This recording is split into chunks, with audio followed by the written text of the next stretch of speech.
Isang napakalakas na paraan kung paano tayo makapag-attract ng positive na enerhiya. Paano tayo swertihin.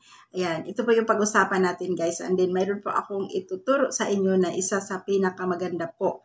Pag mayroon po kayong mga wishes or kahilingan, gawin niyo po ito agad. Huwag kayong magdalawang isip. Lalo ngayon, umpisa po ng Bear October. So, pumasok na po tayo sa mga buwan ng Bear month, no?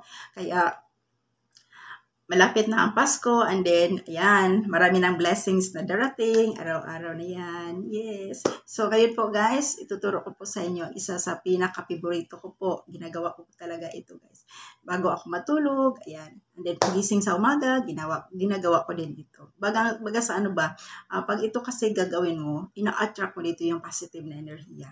So, ayan. So, ngayon po, kukuha po tayo ng dahon ng laurel dito guys. Itong dahon ng laurel. Itong dahon ng laurel. Yan. Sa piraso lang na dahon ng laurel sa umaga at sa gabi bago ka matulog. Yan. So, ang gagawin nyo po, magsindi po talaga kayo ng kandila. Kandila po. Kailangan natin dito may kandila nakasindi. So, and then pula po na panulat. Ito. Kailangan mong pula talaga guys kasi ang pula, marami na akong ginawang ganito pero yung ibang kulay ang ginamit ko. Bagas hindi siya gaano fit dito sa gagawin natin. Kami na pong natulungan dito. Yung iba, sabi nila, hindi yung malalaki ang natanggap nila, pero mayroon silang ginagawa na talagang ang gaan po. No? Gaan ang pasok ng pera. And then, yung isa, mayroong nananalo, yung ganyan. And then, yung pinakamalaki talagang nag-message sa akin, nanalo siya ng napakalaki po. So, ngayon po, no, iilan lamang yan guys sa mga nalalaman ko. Yung nalaman ko lang yung nag-message. Pero yung iba, hindi na sila nag-message. No? Doon sila nagko-comment po sa ating mga videos. So ngayon, pupunta na po tayo sa ating topic. So kung ikaw mo po ay nakakaranas po ng pakiramdam mo, parang ang ilap ng swerte. Parang ang layo ng swerte. Lagi kang parang pakiramdam mo, hindi ka na nilubayan ng mga kahirapan, lalo po pagdating po sa pera. So, ito pong isi-share ko sa inyo. Isa ito sa pinaka-effective na paraan po. Kasi ito, marami nang gumawa nito and then, marami na ding testimony tungkol dito. No? Kaya guys, ang gagawin mo lamang, kailangan ka positive ka sa gagawin mo talaga. Para sa ganun, ma-attract mo talaga yung gusto mong ma-attract. No? Gusto mong makamit. Ganun lang naman yun. Lahat po na nagiging successful na tao kasi po lagi silang positive mag-isip. No? Hindi sila nakafocus dun sa mga negative na nangyayari sa kanilang buhay. For example, may problema sila. Hindi sila nag-iisip yan. Hindi nila iniisip yan.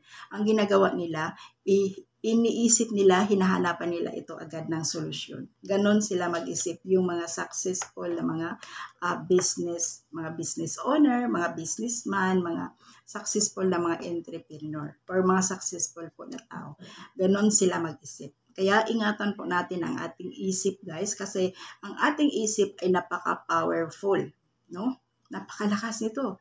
Kasi once na nag-isip ka ng negatibong mga iniisip mo, yan, delikado po yan kasi hindi mo na mamalaya, na-attract mo na pala.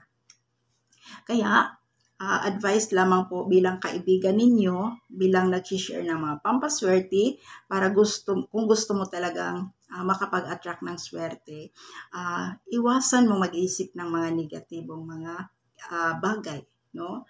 For example, mayroon kang gustong gawing negosyo and then hindi ka pa nga nag-umpisa, inisip mo na baka hindi ito mag-work.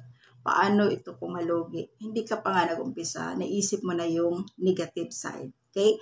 Hindi mo pa nasubukan, nag-negative ka na. So, wag yung ganun. Yan. So, ngayon po, dito po guys, kailangan mo dito yung isang piraso na dahon ng laurel, isang kandila, and then isang pentelpin na panulat. Ito guys, sa panulat naman, mas effective siya kung itong pula. Kasi ilang beses ako gumawa nito and then iba't ibang kulay po ginagamit ko. Mas ang red.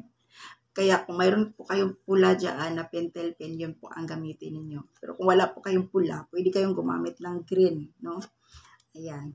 Or kahit ibang kulay. Pero kung mayroon kayong pula na pentel pen, so ang unang step na gagawin niyo po, again, pwede mo po guys gawin ito bago matulog. Pwede mo gawin ito 2 times a day kung mayroon kayong talagang wini-wish na gusto ninyong mabilis ang sagot. Okay? So, pwede gawin paggising sa umaga, di ba tahimik pa? Yun po ang pinakamaganda gumawa din ito. And then, pwede rin bago matulog sa gabi, basta tahimik na po. So, ayan, sindihan mo po ang iyong kandila, guys. Napakaganda pag mayroon kayong kandila. Sindihan mo ito and then ilagay mo lang dito sa gilid. Yan, hayaan mo siya dyan sa harapan mo. At dito naman sa dahon ng laurel, ang gagawin niyo po dito sa dahon ng laurel guys, isulat mo dito ang iyong kahilingan. For example po, yung wish ninyo guys ay, depende. Pwede itong gamitin kung sasali ka sa mga contest, yung hindi pa siya, yung parating pa lamang, yung mga contest na yan, pwede mo itong gawin. For example, magtiti ka ng board exam, gawin mo ito. 7 days mo siyang successive gawin.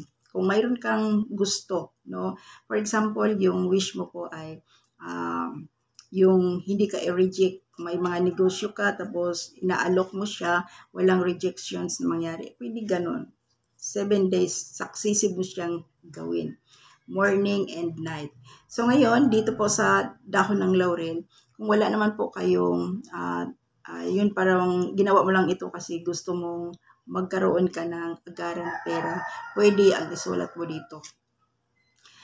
Yes, kahit pagkano pwede yan. No? And then dito po sa may likod guys, isulat mo dito 502. Dito, 502 sa likod. And dito, ulitin ko po yung halaga ng pera. For example, dito ay, for example lamang, kahit magkano guys, pwede po. So, yan. So, malaking halaga, pwede, malaki, pwede yan. And then, dito sa likod, 502. Bakit 502? 502. Ang 502, guys, ay swerte din naman numero yan. Kasi ang total niyan ay 7, no? 502. And then, pagkatapos nito, guys, kung mayroon kang money magnet oil dyan, basain mo ito ng money magnet oil. Basain mo siya. And then, i-massage mo siya sa kamay mo. Ganyan. Hanggang uminit itong dahon na ito. Uminit itong dahon ng laurel. And then, habang minamassage mo ito sa kamay mo, ito guys, makatulong ito na itong kamay mo ay kapitan ito ng swerte. Yan. Yan. And then, pagkatapos guys, pagkatapos mo itong na-i-massage sa kamay mo, pikit mo yung mata mo and then inhale, exhale ka muna. Inhale, exhale. Pagkatapos mo nag-inhale, exhale, yun. Doon mo na i-mention or banggitin ang iyong kahilingan, kung ano man yan. And then, tuloy lamang.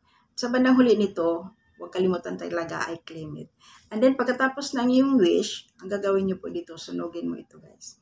Sunugin mo siya. And then yung abo nito, ipunin mo muna siya sa isang malinis na garapon na may takip. Ipunin mo siya, ilagay mo siya sa iyong altar. And then, pagkatapos po guys ng 7 days nito, gawin mo po ito sa gabi bago matulog and then sa umaga pagising po. 7 days successive talaga. Kung gusto mo talaga yung magandang result, no, successive mo itong gawin. And then pagkatapos nito, natapos mo na yung 7 days, mag-relax ka na, yung para bang magtiwala ka lamang. Huwag kang mainip, huwag kang mag-isip ng negative. Tiwala lang na yung hinihiling mo, yung hinihingi mo ay talagang matanggap mo yan. Kung ano man yan, makamit mo yan. So, ayan po guys. I-try lamang ninyo itong paraan na ito guys. Isa ito sa pinaka-epektibo po. Again ha, huwag niyong kalimutan po, maglagay ng money magnet oil dito sa dahon na ito and then i-massage mo siya sa kamay mo na paganyan. Ayan. Bago ka mag-wish. Ano? Ayan. So, Ayan guys, hanggang dito na lang po. Sana itong topic na ito ay isa din kayo na matulungan dito. So, sa aking mga ka-business partner, no, yung mga mahilig sa mga pampaswerte, ito guys, gawin niyo po ito. Yan, shout out po sa aking business partner, no, from Bulacan, si Ma'am Lolita. Ayan. Si Coach Lolita, char. And then, si Coach Hermie po sa France. Ayan, mga coach na yan sila. Kasi, dito sa ating negosyo, kailangan po magiging magaling kang magpatakbo ng sarili mong negosyo. Yan. Marami pa guys, marami pa akong mga kaibigan, ka-business partner ko, may Hong Kong ako, ayan, may London, ayan, may Palawan, madami sila, may Pampanga, Bulacan, ayan. So, unti-unti pong dumadami ang ating mga ka-business partner, no. So, ano kayo nito guys, sa mga ka-business partner ko po. And, again, ulitin ko po, huwag niyong kalimutan, I claim it. Yung word na I claim it, yun po ang pinakamagandang pakiramdam. I claim it, I claim it, I claim it. Once na kiniklim mo, ayan, kiniklim mo talaga na andyan na, darating na. So, yun po. So, sana po guys, isa ka sa matulungan dito. At huwag niyong kalimutan, i-like ang ating video, i-share, and then subscribe kung hindi pa po kayo nakapag-subscribe, and then hit the bell button for notification. Para sa next nating mga videos, mas una kang ma-notify ni YouTube. So, ayan. And then guys, bago ko po tapusin ang ating video, mayroon akong ilalagay na Facebook sa aking description. Sa mga naghahanap po ng mga extra income, mayroon po akong alam na pwede ko pong i-share sa inyo po. So, i-direct message mo lamang ako doon. Direct sa aking messenger. So, ayan. Maraming salamat ulit sa inyong lahat. Lagi po kayong mag-ingat. Bye-bye, everyone. God bless us. See you for the next one, guys. Bye!